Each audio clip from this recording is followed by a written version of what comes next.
Add educational platform के इस YouTube channel में आपका बहुत बहुत स्वागत है।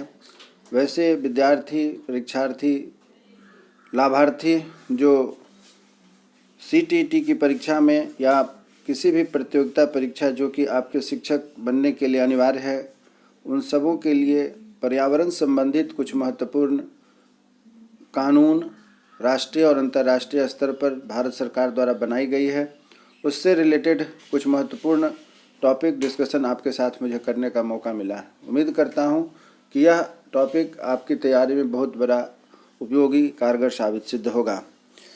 समय को बिताए बिना अपने इस टॉपिक को आगे बढ़ाते हैं। आप इस वीडियो को आखिरी तक देखें, जिससे कि इससे रिलेटेड परीक्षा में जो भी क्वेश्चन आते हैं वह सीधे सीधे प्रश्न यहाँ से बनते हैं। उम्मीद करता हूँ कि यह जो प्रश्न बनेंगे वह सीधे सीधे प्रश्न बनेंगे और सीधे सीधे आप उसका जवाब दे सकेंगे और साथ ही साथ आप अपनी प्रतियोगिता को क्रैक कर सकेंगे। मित्रों, चलिए आगे बढ़ते हैं। यदि आप हमारे इस YouTube चैनल पर नए हैं तो कृपया हमारे इस चैनल को सब्सक्राइब करें, ताकि इससे रिलेटेड जो कुछ भी नई नोटिफिकेशन हो आपको सबसे पहले मिल सके।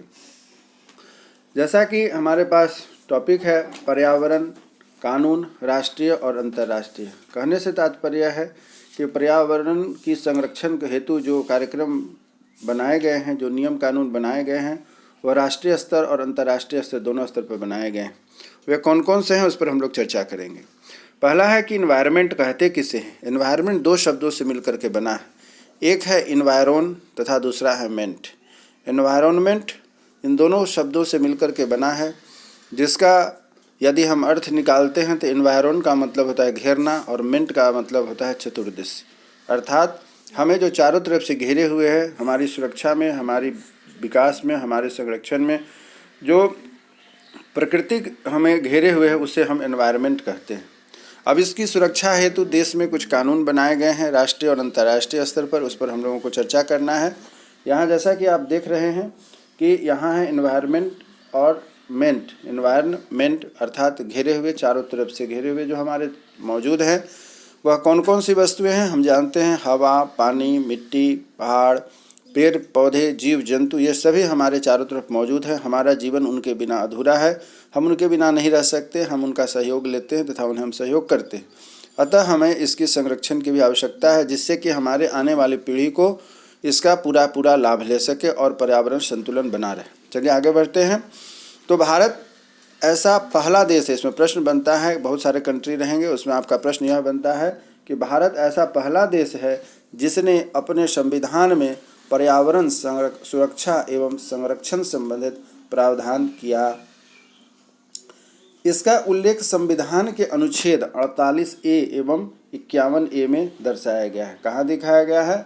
48A एवं 51A में दिखाया गया है। आखिर इस 48A और 51A में क्या है, इस पर हम लोगों को चर्चा करने की आवश्यकता है। 48A क्या कहता है?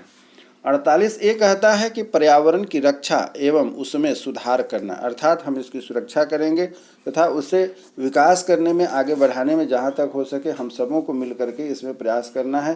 तभी जाकर के हमारा यह पर्यावरण का जो कानून है बना हुआ 48A, यह बात हमें कहता है कि इसकी हमें सुरक्षा भी करनी है और इसे हमें आगे बढ़ाना है, ताकि हमारी आगे आने वाली पीढ़ी के लिए, हमारे लिए, हम सब के लिए यह एक धरोहर की तरह काम हो सके। प्रश्न यह बनता है कि 48A में क्या दिया गया है। या तो आपको स्टेटमेंट दे दिया जाएगा और अनुच्छेद पूछा जाता है, या फिर अनुच्छेद दे करके उसमें क्या है उसके बारे में आपसे प्रश्न बनता है। वहीं दूसरी तरफ प्रश्न है अनुच्छेद 51A, वनों, झीलों, नदियों तथा वन्य जीवों सहित प्राकृतिक पर्यावरण की रक्षा करना। क्या है? वनों, झीलों, नदियों तथा वन्य जीवों सहित प्राकृतिक पर्यावरण की रक्षा करना।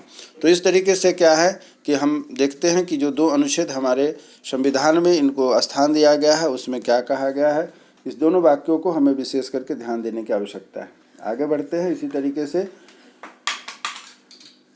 एक और महत्वपूर्ण बात यह है कि हमारे भारतीय संविधान में जो अनुसूची बनी है, उसकी 7वीं अनुसूची में यह विशेष करके संविधान में यह प्रावधान रखा गया है कि जो पर्यावरण संबंधित कुछ बातें, इस पर प्रश्न पुनः आपका यहाँ से बनता है कि किस अनुसूची में आपको संविधान के प्रति यह दायित्व दिया गया है, यह शामिल किया गया है कि जिसमें पर्यावरण की सुरक्षा तथा उससे संबंधित कानून का नियम है। तो यह है 7वीं अनुसूची, जिसको परीक्षा के लिए हम विशेष करके ध्यान रखेंगे कि 7वीं अनुसूची में इस पर विशेष बल दिया गया है। अब 7वीं अनुसूची पर जो बल दिया गया है उसको 3 भागों में बांटा गया है। पहला है संघीय सूची, राज्य सूची तथा समवर्ती सूची। संघीय सूची को हम केंद्रीय सूची भी कह सकते हैं, क्योंकि यह केंद्र के अधिकार क्षेत्र में आता है। संघ अर्थात केंद्र यह निर्धारित करती है कि हमें क्या क्या इससे कौन कौन सी सेवाएं इसमें उपलब्ध होती है। तो उसमें 4 सेवाएं प्रमुख हैं, आप देख सकते हैं यहाँ पर। पहला है उद्योग, दूसरा है खाद्यान्न का विकास, तीसरा है खनिज का विकास और चौथा है मछली पकड़ना। अर्थात इस संबंध में जो भी विकास होंगे या इसके क्षेत्र के संरक्षण की बात होगी तो इसके लिए केंद्र सरकार की पूरी जिम्मेवारी बनती है। वहीं दूसरे तरफ कुछ ऐसी भी नाम हैं जो कि राज्य सूची अर्थात राज्य सरकार के कार्य क्षेत्र में आता है। वह है जन स्वास्थ्य, अपने जिले स्तर में, राज्य स्तर में, ब्लॉक स्तर में जहाँ तक हो स्वास्थ्य संबंधी सेवा उपलब्ध कराने का अधिकार जिम्मेवारी राज्य सरकार को जाता है। सफाई की जिम्मेवारी, कृषि के क्षेत्र में कैसे विकास होगा इसके लिए, भूमि सिंचाई तथा भूमि निबंधन वगैरह को लेकर के, तथा नहर जल विकास कैसे होगा जिससे कि हर भूमि को सिंचाई अच्छे ढंग से हो सके, जिससे कि कृषि पैदावार अच्छी हो। तो ये सब जिम्मेवारी राज्य सरकार की आती है। वहीं दूसरी तरफ एक समवर्ती सूची है। समवर्ती सूची से अभिप्राय है कि केंद्र और राज्य दोनों के मिल करके जिस क्षेत्र में जिम्मेवारी बनती है उस क्षेत्र को हम समवर्ती सूची में शामिल करते हैं। तो उस सूची में आप देख रहे हैं वन, वन्य जीव, वन का मतलब हो गया आप समझ ही रहे हैं जंगल, उसमें रहने वाले जीव कहलाते हैं वन्य जीव। उनकी सुरक्षा भी ध्यान रखना बिहार मतलब राज्य और प्रदेश केंद्र दोनों की जिम्मेवारी बनती है। वहाँ पर रहने वाले पक्षियों की रक्षा करने का भी जिम्मेवारी दोनों की बनती है, इसलिए इसे समवर्ती सूची में रखा गया है। जनसंख्या नियंत्रण तथा परिवार नियोजन ये ऐसे मुख्य हैं जिन्हें कि समवर्ती सूची में रखा गया है। यह केवल केंद्र सरकार या केवल राज्य सरकार का मसला नहीं है, बल्कि दोनों को मिलकर के इस क्षेत्र में काम करने की आवश्यकता होती है। इसी प्रकार आगे बढ़ते हैं। इसमें हम देखते हैं कि आगे जो हमारा टॉपिक है वह कह रहा है कि पर्यावरण कानून। अब बात आती है पर्यावरण कानून, जिसको लेकर के हमने अपना यहाँ टॉपिक स्टार्ट किया। वह पर्यावरण कानून क्या कहता है।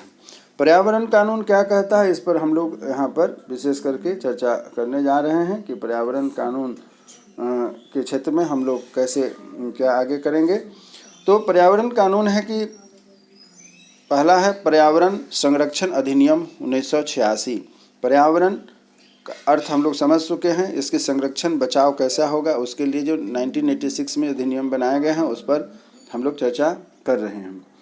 पहला है कि संयुक्त राष्ट्र का प्रथम मानव पर्यावरण सम्मेलन 5 जून 1972 में स्टॉकहोम में संपन्न हुआ था।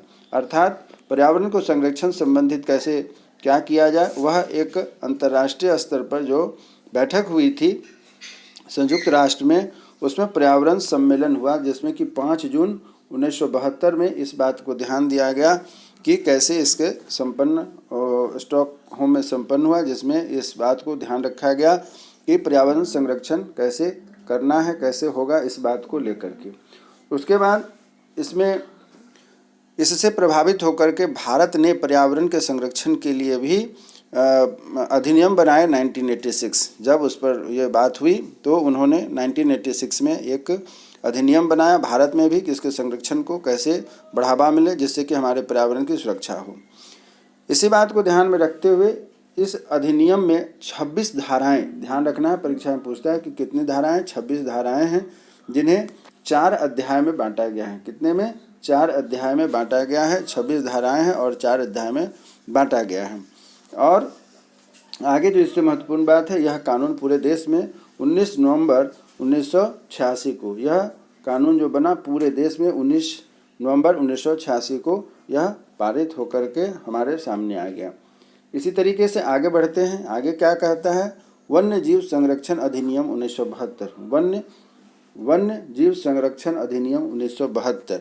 1972 में स्टॉकहोम कॉन्फ्रेंस में उद्देश्य की पूर्ति के लिए भारत सरकार ने प्रभावी ढंग से देश के वन्य जीवन की संरक्षा और तस्करी, अवैध शिकार और वन्य जीवन के अवैध व्यापार को नियंत्रित करने के उद्देश्य से वन्य जीवन संरक्षण अधिनियम 1972 को लाया गया। इसमें हम लोगों से प्रश्न पूछता है कि जैसे कि आपसे पूछा जाएगा जीवन की सुरक्षा अर्थात वन्य जीवन की सुरक्षा, तस्करी जो कि बहुत सारे ऐसे जीव जंतु हैं जिनके हड्डियों को लेकर के, दांत को लेकर के, सींग को लेकर, उनकी चमड़ी को लेकर अवैध तरीके से शिकार किया जाता है और बहुत महंगे कीमत पर विदेश व्यापार में भेजा जाता है। उन वस्तुओं का उपयोग दवा के रूप में, सजावट के रूप में या किसी अन्य रूप में भी प्रयोग किया जाता है। तो उसकी तस्करी को रोकने के लिए, अवैध शिकार को रोकने के लिए, वन्य जीवन में अवैध व्यापार को नियंत्रित करने के लिए क्या हुआ, यह नियम लाया गया जिसे कि वन्य जीव संरक्षण अर्थात अधिनियम 1972 पर हमें ध्यान देना है। चलिए आगे बढ़ते हैं। इस अधिनियम में कुल 7 अध्याय तथा 66 धाराएं एवं 6 अनुसूचियां निर्धारित की गई है। भारतीय वन्य जीव संरक्षण संशोधन बिल 2002 को आया, जो कि पारित होकर के 2003 में हम लोगों के सामने यह प्रस्तुत हुआ, आगे निकल कर के सामने आया। अब है कि वन अधिकार अधिनियम 2006 क्या है, वन अधिकार अधिनियम 2006 क्या कहता है, इस पर हम लोगों को ध्यान देने की आवश्यकता है। अगला टॉपिक हमारा है वन अधिकार अधिनियम 2006 वन संबंधित नियमों का एक महत्वपूर्ण दस्तावेज है। अब यहाँ पर हम लोग क्या देख रहे हैं, वन अधिकार अधिनियम। अधिकार से अभिप्राय है कि हम लोगों के लिए कुछ व्यवस्था भी की गई, लेकिन उसमें हमें क्या है कि उस जिम्मेवारी वहीं दी जाती है जहाँ पर हमारा अधिकार होता है, और जब हमारा अधिकार होता है तो हमारी जिम्मेवारी भी बनती है। तो वन अधिकार अधिनियम 2006 वन संबंधित नियमों का एक महत्वपूर्ण दस्तावेज है।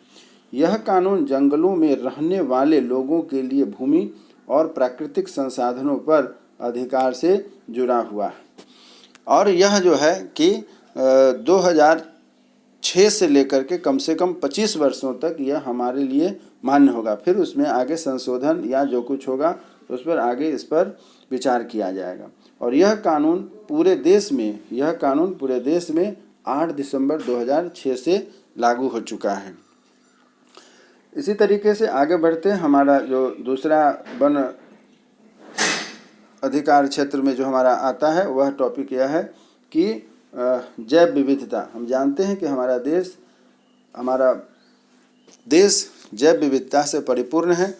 विविधता का मतलब होता है कई तरह के जीव प्राणी रहने वाले पशु पक्षी जो कि जंगलों में रहते हैं, उन सबों पर आधारित संरक्षण, उनकी सुरक्षा का अधिकार हमारे साथ साथ हमारे राज्य, हमारे देश की सरकार की भी जिम्मेवारी बनती है। इसी को लेकर के जैव विविधता संरक्षण अधिनियम 2002 लाया गया। भारत सरकार में जैव विविधता के स्तर पर 12वें स्थान पर, अर्थात हमारा जो देश है इसके आगे 11 ऐसे देश हैं जहाँ पर जैव विविधता वाले देश हैं, और हम लोग 12वें स्थान पर है। तो परीक्षा में प्रश्न बनता है कि जैव विविधता संरक्षण अधिनियम 2002 जो बना उसके आधार पर भारत विश्व में किस स्थान पर जैव विविधता को लेकर के है। तो हमें ध्यान रखना है कि इसका उत्तर होगा 12वें स्थान पर।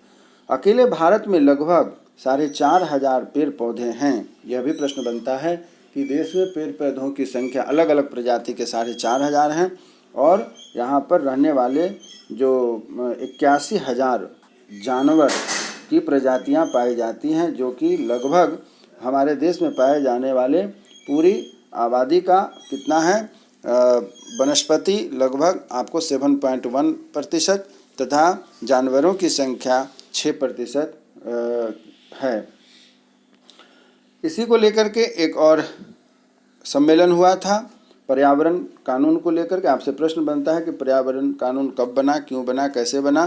तो एक सम्मेलन हुआ था, उसका नाम है पृथ्वी सम्मेलन। यह पृथ्वी सम्मेलन 1992 अर्थात 1992 में हुआ था, और वहाँ पर जो पर्यावरण को लेकर के, पृथ्वी की सुरक्षा को लेकर के जो बात वहाँ पर उठ करके आई, उसे हम लोग पर्यावरण कानून के तौर पर जानते हैं पृथ्वी सम्मेलन में। अब बात यहाँ निकल करके आई कि स्टॉकहोम सम्मेलन की 20वीं वर्षगांठ मनाने के लिए, स्टॉकहोम सम्मेलन की 20वीं वर्षगांठ मनाने के लिए 3 से 14 जून 1992 को ब्राज़ील के रियो डी जेनेरो, क्या नाम है, रियो डी जेनेरो शहर में पृथ्वी शिखर सम्मेलन आयोजन किया गया था, जहाँ पर इस बात का फैसला हुआ, क्या क्या अधिनियम बनाए, क्या क्या आधिकारिक फैसले हुए, उस पर हम लोग चर्चा कर रहे हैं। जो यहाँ पर हमने देखा कि रियो डी जेनेरो शहर में जो पृथ्वी शिखर सम्मेलन हुआ था, उसमें क्या सब बातें निकल के आई। इसका आधिकारिक नाम था पर्यावरण एवं विकास पर संयुक्त राष्ट्रीय सम्मेलन, जिसे कि शॉर्ट में आप देखते हैं कहीं कहीं लिखा भी रहता है UNCEDV, United nation conference of environment and development. इस तरीके से इसका पूरा फुल फॉर्म आपकी परीक्षा में कभी कभी पूछा जाता है, तो आपको इस बात का ध्यान रखना है कि UNCEDV का मतलब क्या होता है, इसका उद्देश्य क्या था। जो वहाँ पर सम्मेलन हुआ था उसका उद्देश्य क्या था, आप देख रहे हैं कि यहाँ उद्देश्य निर्धारित किए हैं। ग्लोबल वार्मिंग मतलब आप समझ रहे हैं कि विश्व स्तर में जो तापमान की वृद्धि है, जिससे कि आए दिन प्राकृतिक हमारा काफ़ी प्रभावित होता है। दूसरा है कि ओजोन परत का श्रेय। तीसरा है वन जो विनाश हो रहे हैं, कट रहे हैं, प्रकृति का विनाश हो रहा है। जैव विविधता विनाश, मौसम एवं जलवायु परिवर्तन इत्यादि, ये सभी जो हैं, अम्ल की वर्षा, ये सभी हमारे प्रकृति को प्रभावित करने वाले कारक हैं, जिसको लेकर के यह बात निकल करके सामने आई।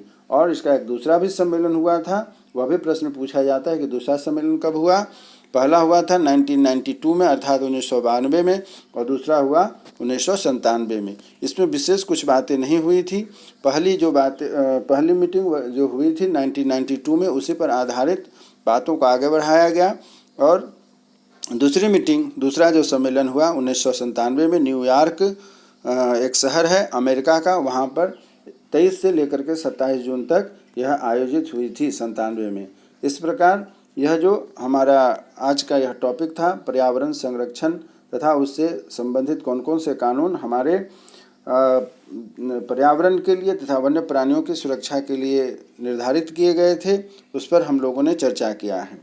हम जो यह आपके लिए टॉपिक लेकर के आए हैं, यह विशेष करके जो प्रतियोगिता परीक्षाएं, खास करके जो आपको शिक्षक के नियोजन के लिए है, पात्रता परीक्षा के लिए, उसमें काफ़ी उपयोगी सिद्ध होगा।